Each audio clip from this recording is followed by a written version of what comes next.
Huu ni mwanga wa MBCI Radio. Na msikilizaji, katika taarifa tofauti ni kwamba mkuu wa programu ya Voice of Children katika ofisi ya mkuu wa rais Joan Seurey amesema kuwa ofisi ya mkuu wa rais itaendelea kutoa usaidizi kwa wanawake ili kupata mafunzo maalum kuhusu kilimo bora na lishe katika kaunti ya Nakuru.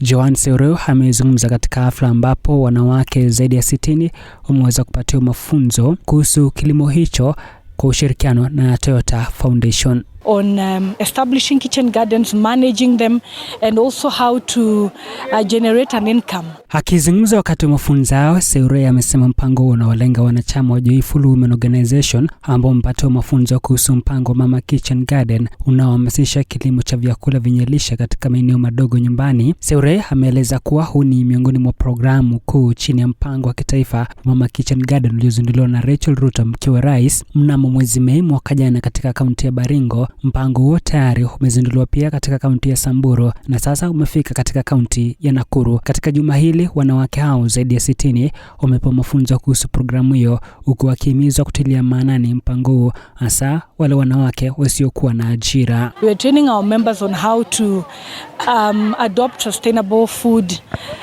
production practices at household level, but we also roll out the program at school level as well. So the members have been trained for a full week on establishing kitchen gardens, managing them, and also how to generate an income. Mpango unalenga kuwezesha wanawake kulima mazao yenye lishe katika maeneo madogo, kuimarisha ujumuishaji wa kifedha pamoja na shughuli za kuongeza kipato hasa kwa kuuza miche na mazao wanayozalisha. Baada ya mafunzo ya wiki moja yaliyofanyika katika kituo cha mafunzo ya kilimo ATC cha Soilo, Nakuru, wanawake hao wamekabidhiwa miche ya parachichi kwa ajili ya kupanda katika makazi yao. Kwa majina naitwa Helen Tanui, Jesh, Nakuru County. Tunataka kushukuru sana First Lady kwa kuleta hii mradi wa kitchen garden. Ni ya muhimu sana hasa kwa familia, kwa sababu mama wako na mambo mengi, anaweza kuwa ameenda kwa chama, akirudi jioni inakuwa rahisi kupata mboga. Hii mambo na kitchen garden ni rahisi kumanage, haitumii maji mingi, haitumii space kubwa, na umuhimu yake zaidi unapata fresh, mboga fresh. Na pia hiyo mboga ukiuza hata ya gunia moja, ukiuza shilingi 20 kwa miti 10 yenye iko hapo ndani, unaona umepata shilingi 200 kwa siku moja. Kwa wiki unaona umepata 200 times 7, 1400, which mama mwenye anakaa hapo nyumbani utakuwa umepata ya sabuni badala ya kusunguka tu kwa kijiji na mambo yenye isaidi. Kwa hivyo ninaomba wa mama wenye tumefunzwa, kwa sababu hatungekuja wote tufunzwe siku ya leo, tuende tuwafunze wale wengine umuhimu ya hii kitchen garden.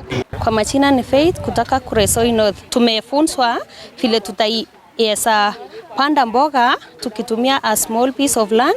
Afisa kutoka Toyota Foundation amesema kuwa taasisi hiyo itaendelea kushirikiana na ofisi ya mke wa rais kuwezesha wanawake, akibainisha kuwa wengi wao hubeba jukumu kubwa la familia, huku baadhi yao wakiwa wajane wanaowalea watoto wanaosoma peke yao. The aim is to empower communities, especially women, and develop enterprise in women. We are looking at it from a perspective of being a corporate responsible to the community and supporting community to alleviate poverty, support gender mainstreaming and gender parity to remove it among the communities as a key focus of the Sifao mobility. Kwa upande mwingine, Seurey ameongeza kuwa kama sehemu ya mpango wa kufikia shule, ofisi ya mke wa rais pia inatarajiwa kugawa miche katika shule 10 ndani ya kaunti ya Nakuru ili kuendeleza mpango wa Mama Kitchen Garden. So this initiative is looking to enhance food security, not just at household level but also at school level, and that's the reason why we are working with women and we are working with learners in schools through 4K clubs. Kupitia Joyful Women Organization Joywa inayoongozwa na Mama Rachel Ruto, wanawake wa mashinani wamekuwa wakipata ujuzi wa kilimo imilivu dhidi ya mabadiliko ya tabia nchi, ikiwemo mbinu za kilimo wima au vertical gardening, hatua inayochangia usalama wa chakula na ustahimilifu wa jamii dhidi ya athari za mabadiliko ya tabia nchi. Vincent Kimutai, mwanga wa MBCI Radio. Huu ni mwanga wa MBCI Radio.